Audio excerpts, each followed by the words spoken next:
how the Tylenol murders of 1982 changed the way we consume medication. Ooh, spooky.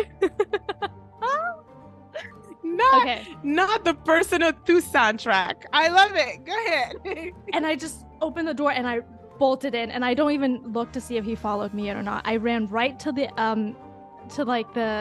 the lobby area. I go straight to the information desk. I'm like, I need to call security. I need to call security right now. And I got on the phone with security. Of course, they put me on hold. I got stuck on a psych ward. Oh, that's scary.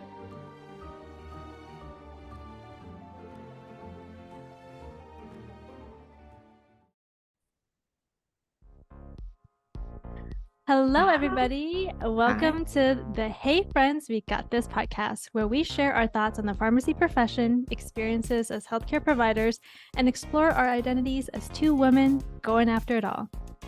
As we share our stories, we hope you laugh, maybe cry, and feel inspired as you get to know us. Because at the end of the day, friends, we got this. We got this. Oh man, I feel like every time I do that, there's always a mistake or something. So you just gotta, I don't know, take time. It's your expression with the something. Oh, hey, we're both wearing glasses today. Yeah, we both have on our glasses today. Check you out. You look different. Saley, we have to introduce ourselves. Oh, yes. Hi. Hello, everybody. Hi, friends. I'm Saley. And I'm Thu. Ears today. No, those are bunny ears. That's not cat ears. Those are bunny ears. Yes, bunny yes. Ears. Mm-hmm. And fully filling in her Halloween era. Yes, it's my Halloween era. Have you Ariana Grande, right? This kind of makes me look like it a does. Little bit, maybe you I'm a dangerous woman. Your Ari fantasy today. Yes, exactly. Oh, Ari fantasy. Yes. I see it. But yeah, today is our Halloween episode. Oh boy. So I'm excited to share some spooky, scary stuff about pharmacy. Our plan today is to share spooky, scary pharmacy stories. Yes. Nightmares on Pharmacy Street. Yes. Ooh. Oh boy. But before we get started, make sure to subscribe, to follow us, rate us, comment, do all the things. We love for your support, and we need your support to get the word out. So we appreciate it. Tell your friends and tell your friends to tell their friends. All are welcome. We really are striving to make this a podcast that is relatable for all. They do not have to be in the profession of pharmacy to enjoy two women that are sharing their experiences as we're navigating this whole professional world situation. Yes. And figuring out how to show up and be our truest and most authentic selves in it. So tell everybody. Yes. Tell everybody. Tell everyone. Get your mom, your sister, everyone. Come on and join us. Okay. Well, I told Saley I want to do a Halloween episode. I got some scary, spooky stories to tell. And this could be our gateway to a pharmacy true crime podcast. I don't know. We never know what's gonna happen. But you and I both really like true crime, right? We really do. And you've been saying that a couple of times, like, this could be a pharmacy true crime podcast. This could be a pharmacy true crime. So there have been enough. There is enough content there. I mean, I was gonna say, I thought you said there's enough true crime podcasts, and I'm like, there's not one with a pharmacist. No, there are enough true crimes that have occurred involving medication related true crime. Oh, see. I was just listening to this other podcast, or no, it is a true crime podcast. Have you heard of True Crime Creepers? No. Okay. They're really fun. They're like a best friend duo, and one tells the other the story. But she's talking about a nurse who has used digoxin, insulin, to, off some of his patients. Yeah. So and it's so funny because she's explaining the story to me, and the whole time she's like, digoxin is a medication that comes from it. I'm like, I know what this is. can do that part. I can do that part. Yeah. Call me. Yeah. And then exactly. And then she tells the part too where she's like, and they found that the patient's blood sugar was low. And then she tells her friend, she's like, I don't really know what that means, but it's, and I'm like, I know what it means. I know what it means. Oh, she's like, you're like, I'm right here. I am right here. And I can lay this Exactly. out so beautifully for you. Call Yes. me. Yes, both of us. But I I'm can lay just it trying out to for say you. there is a need as well there. Yeah. If this goes anywhere. But anyways, all right. So do you want me to start off with my own spooky story and then you can share? Because I think we both got Yeah. some spooky stories we can Yeah, share. we have been in pharmacy long enough to have our own very interesting spooky stories. You go first. You go first. You go Okay, let first. me start. So it started out so at my old hospital. So I've always worked in a hospital, and at this old hospital there are a couple of entrances that you can take. One is a main entrance where patients and visitors and everybody can go through. And then there's a more like a different entrance where it's a little bit like off, off the main road a bit. It's kind of in the back. But it's right off of the visitor, or it's right off of the physician's parking lot. So we parked a Gotcha. little bit further than the physician's parking area, but it's all part of, the same walkway to this entrance.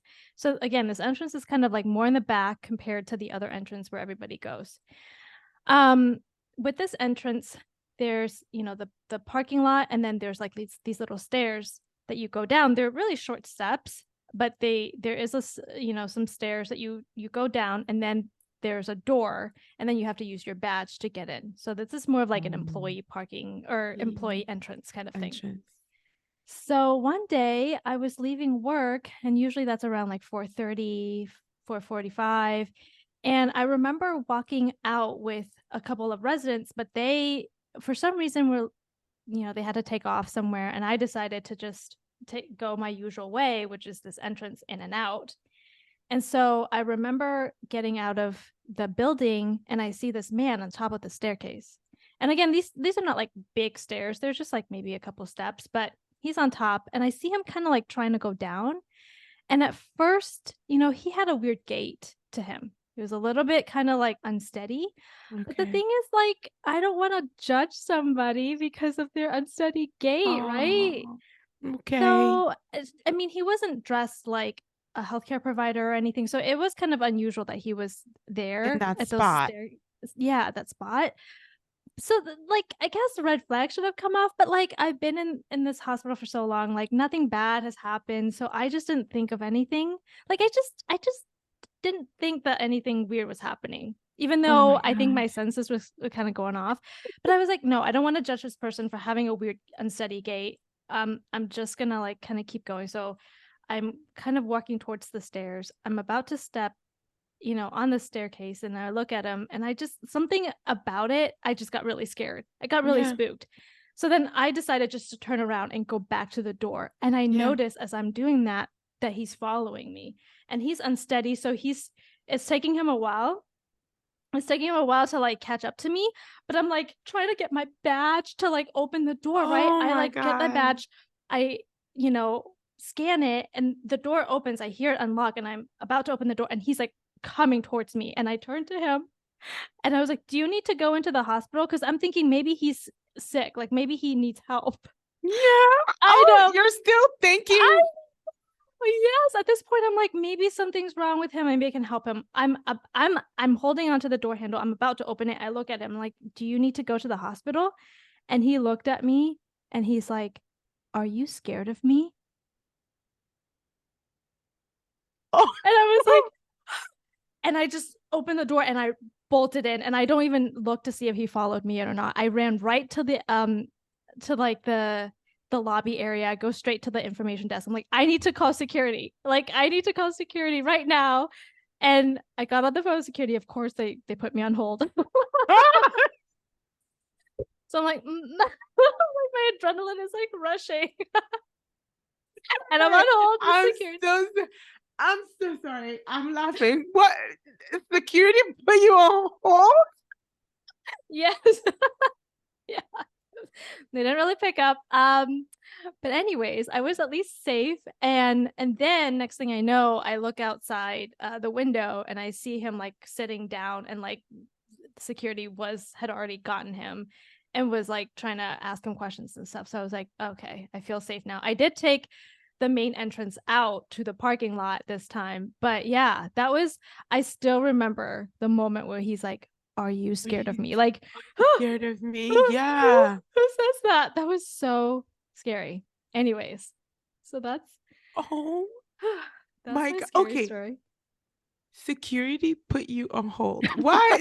Yeah, What? that's probably the ironic part of the whole story. I'm What? like, I need help. I Like, need help. I need to call security. exactly. That's Yeah. what I'm thinking. Like, there's no way you showed up at that information desk or front desk, reception desk, or whatever. Yeah. There's no way you pulled up to that desk and you were like calm. And there's nothing that, like, there's nothing about me that says that if you say, can you hold? I'll say, sure. Yeah. Like, no, I almost got attacked right There's outside a guy. the building. There's a Yeah. random guy that's trying to come in and blah, blah, blah. Okay. Yeah. Dude, why is like my chest tight here in that story? Oh Like, my gosh. it's scary. Yes. And I know now, like, if again, it's like that gut feeling, like, you're trying to like rationalize, like, don't, I know. don't make that person feel bad, all these things. But if something is off, just Mm-mm. leave. Like, That's don't and I even guess it's true though. You're like trying to make sense of the red flags that you have coming up. Like, yeah. you need help. Do you need Yes. to get to the Yes, I hospital? still turn and talk to him. Can you imagine? I could have died. Well, anyway. But you're here. But you're here. I made it. The rule is it's okay. You can always apologize later, but yeah, just trust your instincts. Yes, No, that's very true. That's very true. that's what Yeah. I always think about. I always think like I can apologize and genuinely apologize later, but like if I'm out, like Yeah. I'm out. I can apologize later, but you gave me the creeps. I gotta go. It's not my fault that you give me the creeps, okay? You give me the creeps. I'm gonna need you to rethink this whole thing. Yes. So that the energy you're putting off is different. Yeah. But, oh my gosh. Well, my horror story that it was a horror story for me, but like, over the years when I tell it, people think it's funny. Aw. Okay. It's funny, but I was like, for the people that are watching me on YouTube, you can see how my hands are like trembling, but I was visibly like shaking, right? Okay, so I'm gonna go back. Ooh, let's go back. I can't just be normal and just tell a story. I have to be weird and like say, let's go back. It was the year 1776. You did do that. Let's go back. It was the year 1776. That's who you are, and we love you for it. Just tell the story and move on. So I was a pharmacy technician. I was a pharmacy technician for a really long time at this big hospital. And when I decided that I was going to pursue pharmacy, I started taking prerequisites and I switched to an alternative schedule that was like called the weekend alternative. So I worked every single weekend. I worked 12-hour shifts and I picked nights to work 12-hour shifts or nights so that I have Monday through Friday to go to school. So on one of these shifts, one of the common occurrences were the hospital was big enough. So it had like a OR satellite, a critical care satellite. The critical care satellite and the main pharmacy were the only two that didn't close. Every other satellite, the peds, the transplant, every other satellites in the hospital closed after like 10 p.m. All of them closed. Everybody signed out to crit care. That became like command center. So that's where the techs worked. So overnight, if anesthesia has a case or something like that, the narcotic packs would get dispensed right from the crit care satellite. So if it's a busy night in the OR, the crit care satellite can run out and you have to go to the OR satellite to sign more kits out and bring them. So on this particular shift, busy, busy, busy. We run out of the kits that were allocated for the crit care satellite, and I get drafted to go get more kits from the OR satellite. I take the key to the OR satellite. I go into the cabinet. I sign out the kits, do the book, blah, blah, blah, bring the kits back, log them in. We have this whole process. Somewhere along the way, the OR satellite keys ended up in my pocket. I was wearing a lab coat, ended up in my pocket. I go through my entire shift. I don't know if I just didn't realize I had the key or what it was, but 7 o'clock comes around. I get off work and I get in my car and I drive off. I leave campus unaware that I still have the keys in my pocket to the OR satellite where a bunch of a bunch of controlled substances and narcotic kits are hosted, number one. And number two, the OR satellite opens at like 5:30 or 6. So like, where are the keys or whatever? Thankfully, it was like a weekend, right? So the OR satellite's closed. Otherwise, I would have realized like I had the key, because the 5:30 person would have been like, oh, where's the key? Oh, here's the key. I drive home and I pull up to my house, and the police is waiting for me at home. But it's not like, hello, ma'am, how are you? Can you empty your pockets? Like, it wasn't that. Did you get out of the car? Get out of the car. Show me your hands. Like, and I'm like, what is happening? Like, I'm like holding the steering wheel so tight. Like I'm frozen. You know how your response was like flight? Like you're like, I gotta get out of here. Like I froze in fear. Like I was like sitting in my car, and I could really remember how terrified I was, where I can hear the words that they were saying, but I couldn't even act on it. Like I was like frozen in fear, because I'm just holding onto the steering wheel. Like their hands are on their guns. Like one is on this side, one is on that side. And they're just screaming at me, get out of the car, get out of did you stop anywhere? Did you stop anywhere? And I'm just like, I'm not even responding. Like I'm so scared. I'm so frozen in fear. And then the one guy comes in and flings my door open, get out of the car, get out of the car. And as soon as, up until this point, I have no idea what's going on. Like, why is the police here? I don't live that interesting of a life for the police to be looking for me. Like, it's really boring. I just go to school and go work. And as soon as I go to step out of the car, I hear the keys in my pocket jingle. And it hits me like, oh my God, I think I'm going to go to jail. Oh, yeah. I am like shaking. I am like this in front crying? of them. And like I'm crying, like there's tears, there's snot, of course. And he just wants me to speak. Like he wants to engage with me, but you're like screaming. And the other cop on the other side, like has his hands on his gun and is just like looking in my car and like, open your car, open. And I'm just like, he's like, did you stop anywhere? And I'm just staring at him. I can't even get it out. Like the words can't even come out. And at some point, like he kind of realizes that I'm just like freaked out, because I'm visibly like shaking like a leaf. And he's like, okay. Do you have keys with you? I was like, just like nonverbal, like just shaking. I'm shaking, so the keys are making all this noise and stuff like that. And he's like, did you stop anywhere? I still can't respond to him. I'm still just like, just nonverbal. Like I cannot speak to you. I am like scared to death. And yeah, it turns out I took home the control substance satellite cabinet, whatever. I took that home, and the resident didn't have my phone number. I have a cell phone. So of course the cell phone is also on silent, So when I look at the cell phone, there's a gang of missed calls, but I just got off work. It's on silent. So like, I don't know that I wouldn't have called DC police on myself.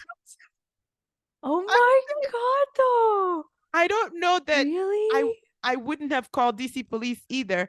So Wait, like but did they think like they called the police because they thought that something was kind of fishy going on, or they're just like, we need it back and like we there's no need way to it get a back. hold I of think her? all the above, because like I think pharmacists now, we're trained to trust but verify, right? Like it doesn't matter how well you know a person, like keys that shouldn't leave the pharmacy, period, have like left the pharmacy and left the building, and that person is not coming back for a whole 12 hours. And The they're not picking up satellite, their phone. they're Yeah, not that's picking up their sketchy. phone. Yeah. There were too many things that were suspect.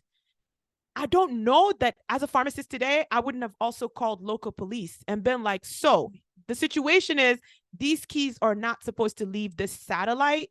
And we think they have actually left campus, and the person who's in possession of the keys, we can't reach them. And I don't know what she said to the police for them to just pull up in my driveway hollering and scaring me like that. But that was nightmare on Pharmacy Street for me. Yeah, That was like my most traumatic encounter with the police. And of course, after that, the keys went on a clipboard where the keys can no longer fit in anyone's pocket. So problem solved. That's my legacy. That's my legacy at the hospital. That reminds me of when you go to a restaurant and you have to get a key into like the bathroom and they give you this like giant spoon with the key. See? I'm telling you, someone drove up with the bathroom key. Someone, that's my legacy at the hospital. The big clipboard. I think the clipboard says, "Don't mess with Texas," because one of the pharmacists was from Texas, and she had this thing, or like a big keychain, and it was like, "Don't mess with Texas," and it doesn't fit in anyone. So like, if you leave the satellite and you're going to the bathroom, you have to carry this whole situation with you when you locked the thing. That's my legacy and my little traumatic experience with that. But to this day, when I'm leaving work, like, the hospitals, they usually give you like a little jacket, pharmacy department, in addition to like, I always empty my pockets. Like, it's just now like registered in my head, like, make sure the things in your pocket belong. Like, I empty my pocket on my desk completely. And then I'm like, oh, that's a pen that can stay here. Or that's a note that can go in the trash. But I leave work with the empty pocket because it took me like a couple hours to come down from that whole ordeal and then go to sleep and then like be able to laugh about it at work later, because they were intense. What did your coworker say the next day? She was like apologizing. I just didn't know what to do. And I told her, I was like, oh, it's fine. It's totally fine. Like, yeah, because when I really thought about it objectively, how else? Because I was coming home to take a shower and go dark. Like, I was going to go to sleep. I got off a 12-hour shift. They were not going to hear from me till I came back at 7 p.m. that evening. Like, I was done. So, and they could run out of kits in the meantime. They could need things in this, like, it wasn't realistic that. And then she, I don't know. Reckless Sally, then, can you bring the key back? I would have been like, no. No, I'm not driving 40 minutes back. I'm not driving 40 minutes back, but I would have been like super irritated that I had to drive back. So the police just took it. So the police handled it. Reckless Sally at it again. You take this and you leave my driveway and you don't speak to me. It's like, thank you, ma'am. And I'm just like, still nonverbal, still just like, they're just like, okay, thanks, bye. And you're like, did you stop anywhere? It's still 7 a.m. on a Sunday morning on Georgia Avenue. Nothing's open. I couldn't stop anywhere. Like, but I don't know. And yeah, It Good was times. very good time. I can laugh about it now. Ugh. Oh man, poor Sally. Well, it's interesting that you say that because of your actions, things were made or things were put in place to make the workplace a better, safer, I don't know, a better streamlined process, right? Streamlined process. Yeah. That was my So, little process improvement yeah, there you go. experiment. I was like, I'm gonna teach these people. I want to tell the story of the Tylenol poisoning story. Yes. Because speaking of making a situation leading to big changes, right? Yeah. This is one of those things. And Sally, you've heard this, but feel free Yeah. to chime in. I'm going to be I'm not going to tell my own story or anything. I'm just going to read an article that I found. This is I found on pbs.org. So PBS, reliable source, I Yeah. imagine. So this is the article, How the Tylenol Murders of 1982 Changed the Way We Consume Medication. Mm. Ooh, spooky. Not Okay. not the personal Thu soundtrack. I love it. Go ahead. Go ahead. Continue. All right. Well, okay. Well, wow. Timing. Talk about timing. Okay. Yeah. Early on the morning of September 29th, 1982, which is when Oh this my God. episode is going to be released. Yeah. Spooky already.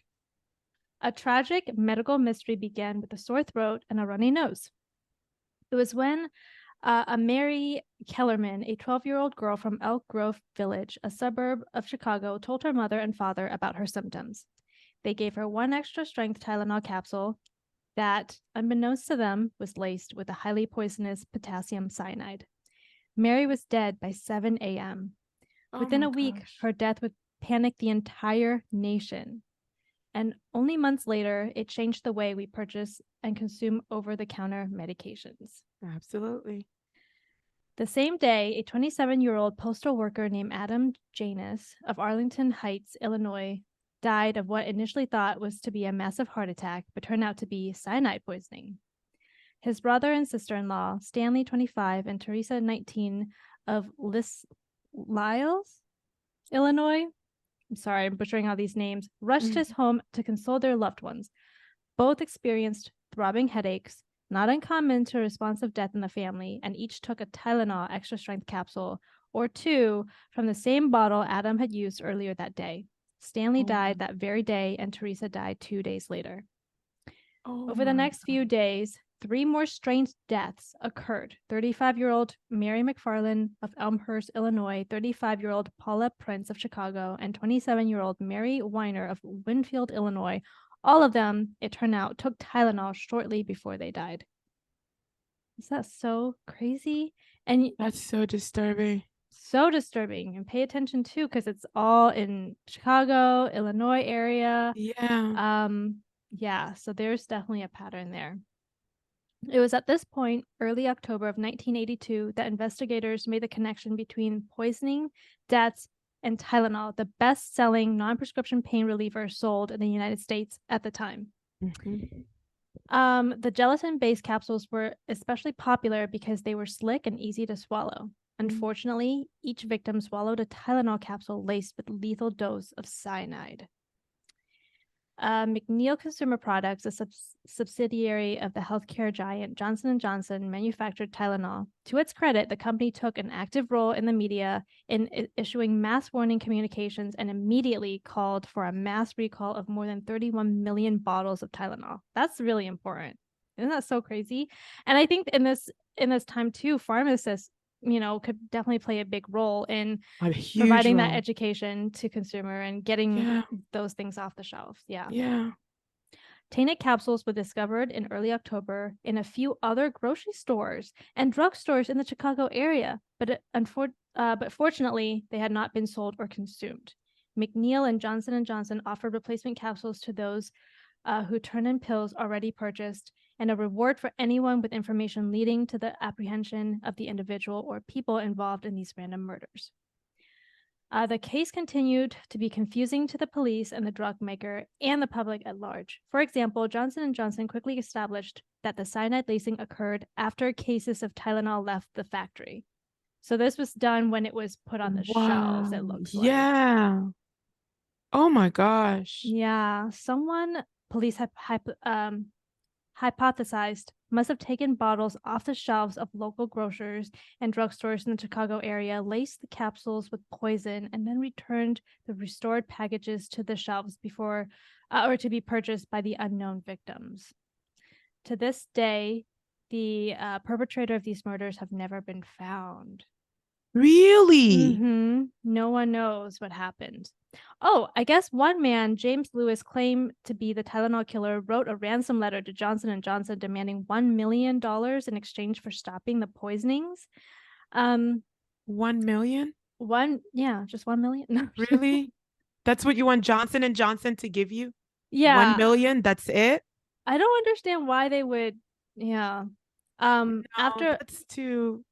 No, that's fake. That's not. No, that you doesn't don't make think any so? sense. No. Why? Like I guess like the crime junkie in my head.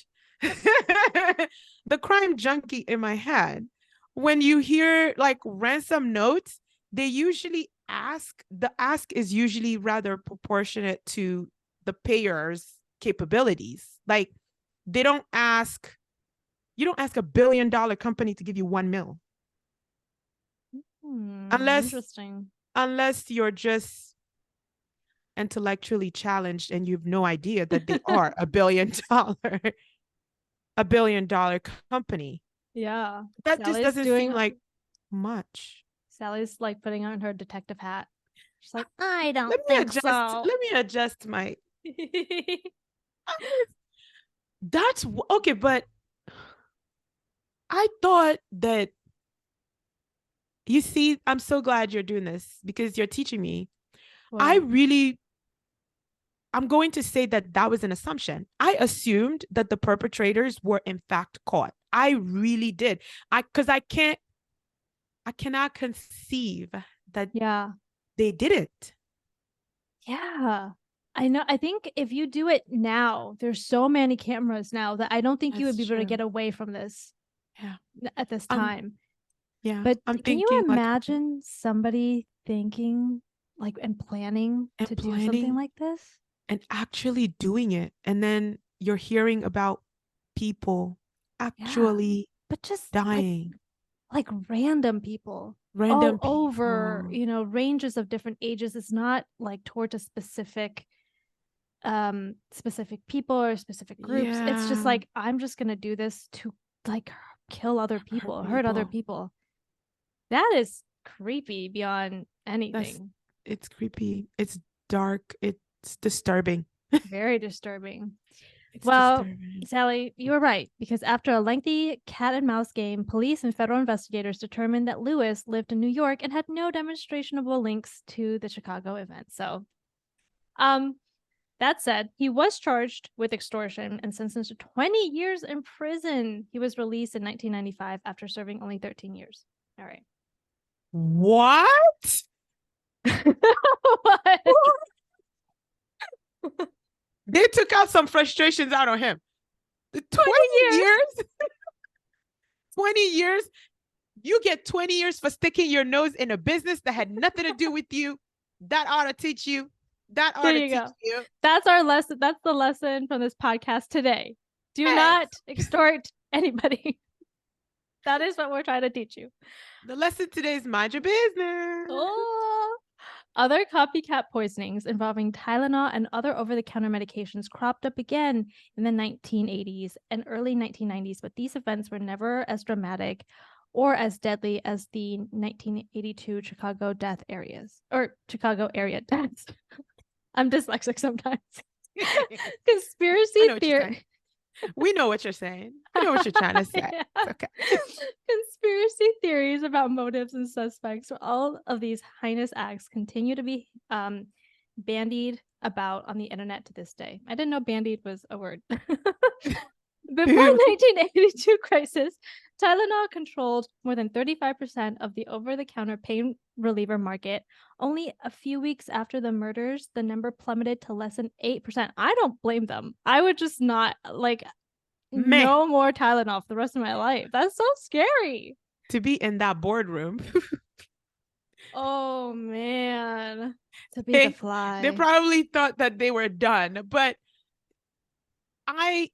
if that something like that happens today,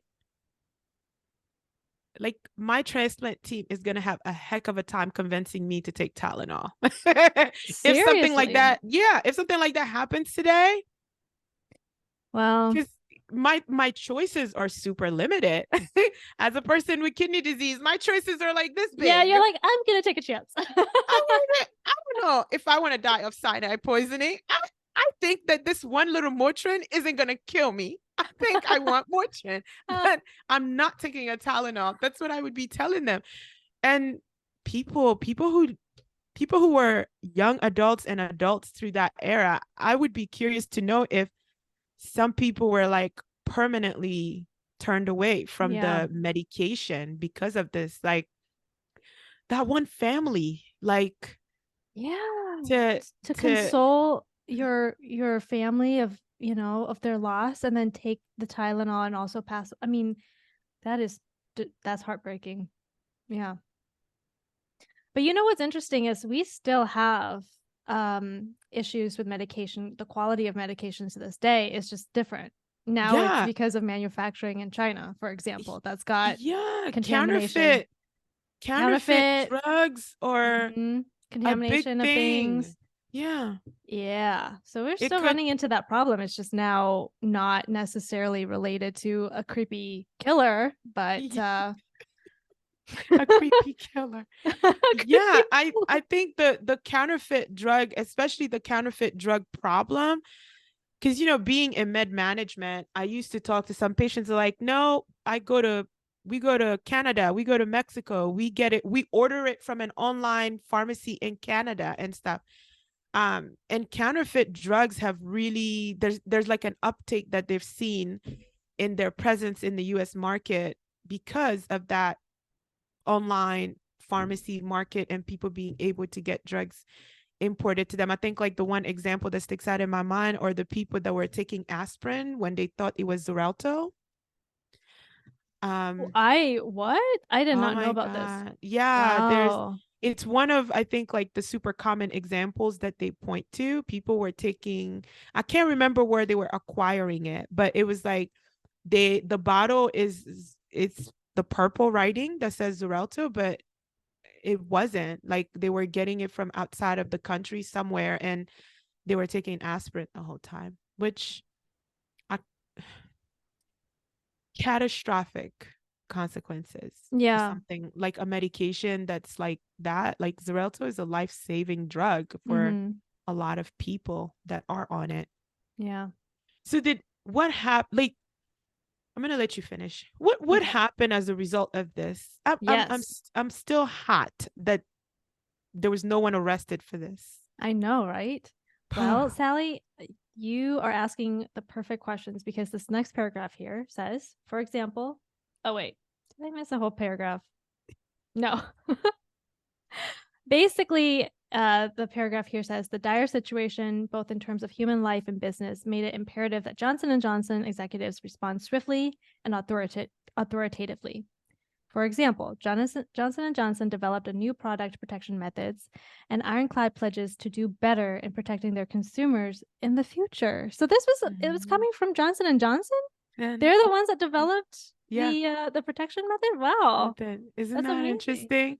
See, this is the right way to respond to a crisis like this, right? Like we, screwed up. This is how we're going to fix it. That's amazing. Yeah.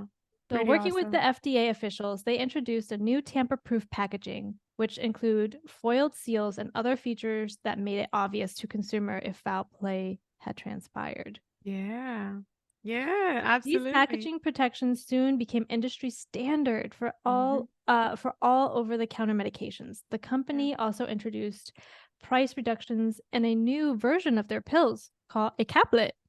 A tablet coated with slick, easy to swallow gelatin, but far harder to tamper with. Oh, look at Then that. other older capsules, which could be easily opened, laced with contaminant, and then placed back. Wow, Johnson and Oh, Johnson. girl. We gotta give That's a this yeah. is what it looks like when accountability, responsibility kind of get married. Beautiful Yes. things happen.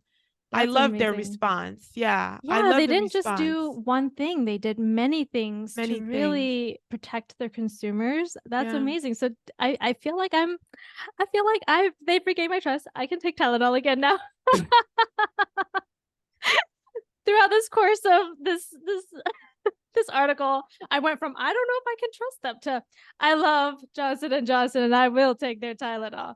But No. within a year after an investigation of more than $100 million, Tylenol sales rebounded to its healthy past, and it became once again the nation's favorite over-the-counter pain reliever. Oh, Oh, okay. they recovered. Critics who had prematurely announced the death of the Tylenol brand, Sally, we're now praising the company's handling of the matter. Indeed, the Johnson & Johnson recall became classic case study in business schools across the nation. Wow, we're learning something today. This is how you take accountability, people. Yeah, Amazing. that's really, really cool. There's so many. Yeah. See, I love that you picked this one to share. There are a lot of lessons in here. There are a Mm-hmm. lot of lessons in here, how they responded, but also you have other companies following suit because it makes sense. Like it doesn't matter that we didn't come up with it, but someone else has come up with it and it makes sense that we would also want to do this to protect our consumers. I think that's Totally. awesome. And Oh, then in the 1983, the US Congress passed what was called the Tylenol bill, making it a yes. federal offense to tamper with consumer products. Mm-hmm. Wow. In 1989, the FDA established federal guidelines for manufacturers to make all such products tamper proof. Very Yes. cool. Isn't it cool? Yeah. Sadly, the tragedies that resulted from the Tylenol poisonings can never be undone, but their deaths did inspire a series of important moves to make over the counter medications safer for Yeah. hundreds of millions of people who buy them every year. Yeah. Nice. That's a cool story, I right? it's a sad story with a happy ending Yeah.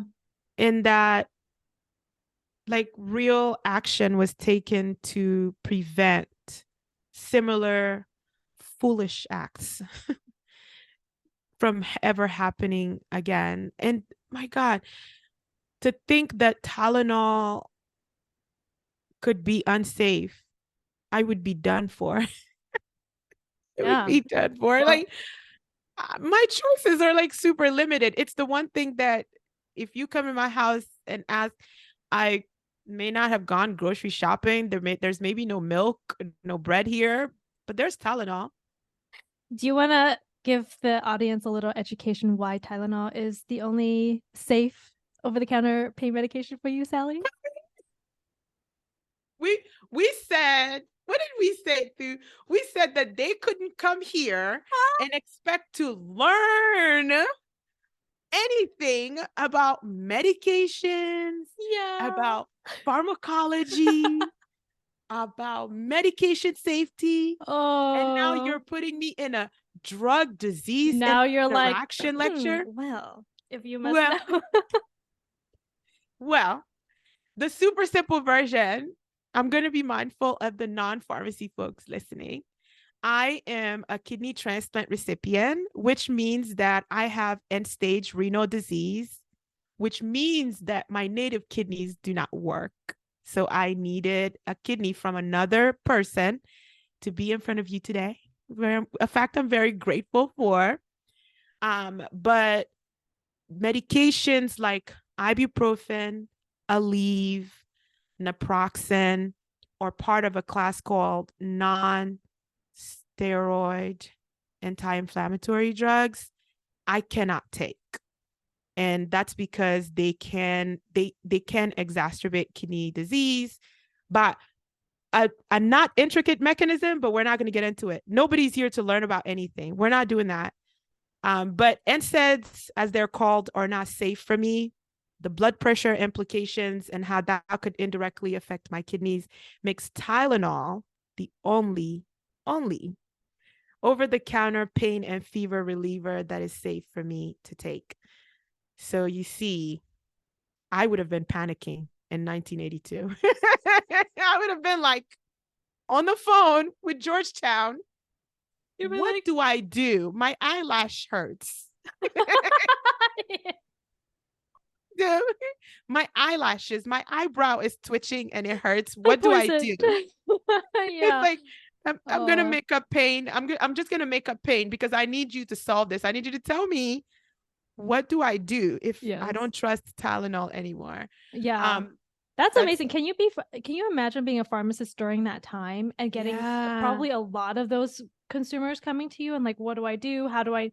That's really cool though, that we have people, you know, in the community providing that education as it goes through. So, and you know what? Were you a pharmacist in 1982 who lived through this? We would love to hear from you. Like, we would love to hear from you and share with us, what was this time like? Like, what was, you said September 29th, right? Yeah, September 29th, 1982. September 29th, 1982. I am willing to bet that you remember exactly where you were when the news broke that this foolishness was going on. Yes, that's such a great idea. Yeah, what did you do? Like, what did you do? What did you feel? How did you feel? I mean, Thu and I are like babies when it comes to the pharmacy game, because we meet pharmacists and they're like, I've been a pharmacist for 35 years. I would love, and I know Thu would too, we're nerds like that. Yeah, no, I would love it if someone can reach out and let us know and we can do an update or something, but that would be so interesting and fascinating to just go back in time. Oh, I love it. It just dawned on me. I was like, wait, 1982, we're not talking about 10,000 BC. No, I mean, technically, I wasn't born yet. Technically. Oh my. Yes. Oh yeah, me neither. Listen to me. Wait, listen to me go. I was like, oh my. Like, I was ready to tell you, like, oh, Thu, you're such a babe, but neither of us existed yet.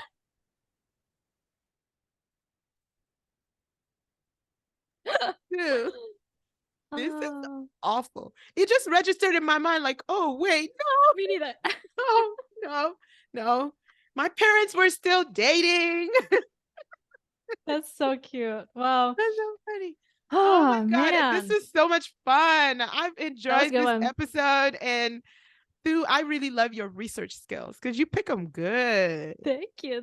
Yeah, that was such a good story. I remember when I first listened to it, I think it was My Favorite Murder podcast. I used to listen to a lot of true crime podcasts. And when I listened to this, I was like, oh my gosh, as a pharmacist, you're just so much more curious about this one. So, all right. This is why we need to do our Today in Pharmacy Disaster or Pharmacy True Crime. 10 minutes.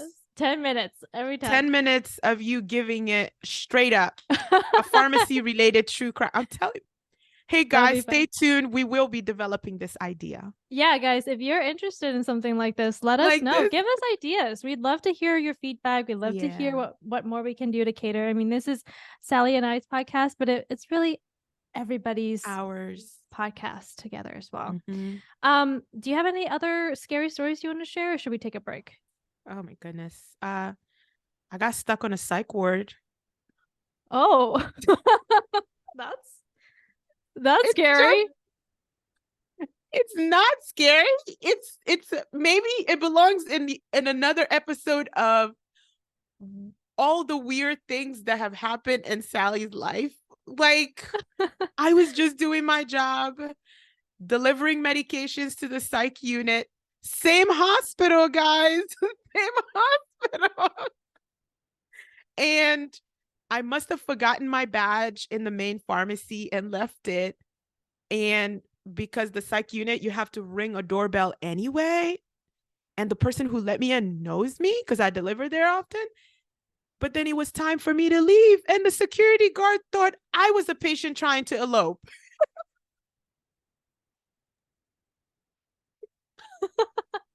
I'm like, low key, I probably belong here, but not like this. You're like low-key kind of offended. What's This is false imprisonment. Like, when I finally end up here, I want to walk in here on my own and be like, please help me. But this, I'm at work. Meanwhile, like, my pharmacist is just like, where the heck is Sally? Wait, so they kept you for a while? Like, They kept me there longer. Like, it was like a little walk. Like, you'd probably walk 10 minutes to get to the unit. But I was gone like a whole hour to deliver like a handful of meds. Like, it just didn't make any sense. So she was just kind of, and again, because I'm super loud. So if I'm present, I'm there. So like when I'm gone, the silence is also deafening. Like, it's too quiet in here. Where the heck is Sally? I can hear my own thoughts. What's going on? I don't hear her cackling somewhere or anything like that. And they called the pharmacy and verified my identity and everything. I was walking out of there and I was just like, yo, like, how many weird things will happen to me in my lifetime? Like, I'm getting detained on a psych unit and they think like I'm a patient that's trying to elope. Like, what am I doing to give up that vibe? But hey, if you're the security guard that detained Sally, we would like to hear your thoughts. You put your thoughts and comments down, and we would love to share your stories as well. Share your side of your it. Your voice matters. We would love your perspective on what was it? What was Sally doing that made it seem like she belonged there? I belong in there. Like, no, you're not wearing a badge. I have no way to tell. And I'm like, I get it. I know you're trying to do your job, but sir, I really work here. Right. And then I'm like, that's what someone trying to elope would say. They would try to convince you that they are an employee, that they would try to speak calmly because they know that you're looking for an agitated person. So like, I'm remembering all these cues of how to de-escalate and it's not working. Like, he's really serious. He has to confirm my identity. So wait, but you were dressed like in scrubs and a white coat, right? So they're like looking in all the places because they're looking for someone who's knocked out and naked, I guess, because the patient would have taken the employee's clothes off and switched. Like, he had thought about this. You know what I'm saying? Like, he'd really processed this is when you should probably turn off the true crime podcast and just like take a walk. This is when you know if you've gone too far. All right. Okay, so we'll take a quick break and we'll be right back. Man, this was such a fun episode to film. It really was. I wish I dressed up. I know, that's okay. I'm gonna dress up randomly, so if I confuse you guys, that's okay. I'm just making up for it. I'm making up for it. I'm gonna get my niece to come with me shopping for a costume, a random. I don't know what it is gonna be yet, but yeah. Oh my gosh, are you gonna dress up your kids this year? Like, what's the plan for Halloween? Oh my God, that's a great question because we're not the super festive parents, but I think I should I? Yeah, I need to, huh? What should you dress them up as? You know what's really okay? I just want to tell you that initially I was gonna have us dressed up as Tylenol tablets. Oh my gosh, we could have planned it. Like you could have worn red. I could have worn that like bluish color. We could have been a capsule. Yeah, I thought about that, but then I was like, I don't know if Sally's gonna want to do it. I would do whatever. I'm not like, I don't think of the creative stuff, but like when I hear it, I'm like, oh yeah, that sounds cool. That's great. I know. Well, next year we'll dress up as Tylenol next year. You guys can refer back to this episode. We totally should dress up at like some kind of drugs. Yeah. Yeah. I mean, we gotta play the nerdy pharmacy, you know. Pharmacists can't stay away from that. All right. Nope. Well, thank you so much for tuning in today's episode. Really appreciate you guys taking the time.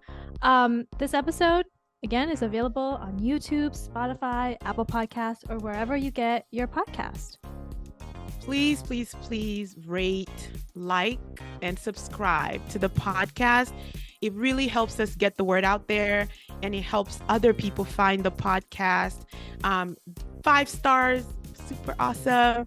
On Spotify, Apple Podcast, anywhere you get your favorite podcast, we are now discoverable there.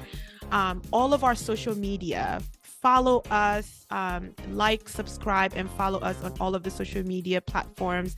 And the information on how you can do that would be linked right below in the show description below. Yeah, but until next time, don't forget. We got this. We got this. We got this. Bye. Bye. If you like everything you're hearing on this podcast, please check out my other podcast with the Pharmacy Podcast Network. It's called The Road to Match Day. It's the Resi Prep 360 podcast. It's available on Spotify or wherever you get your podcast.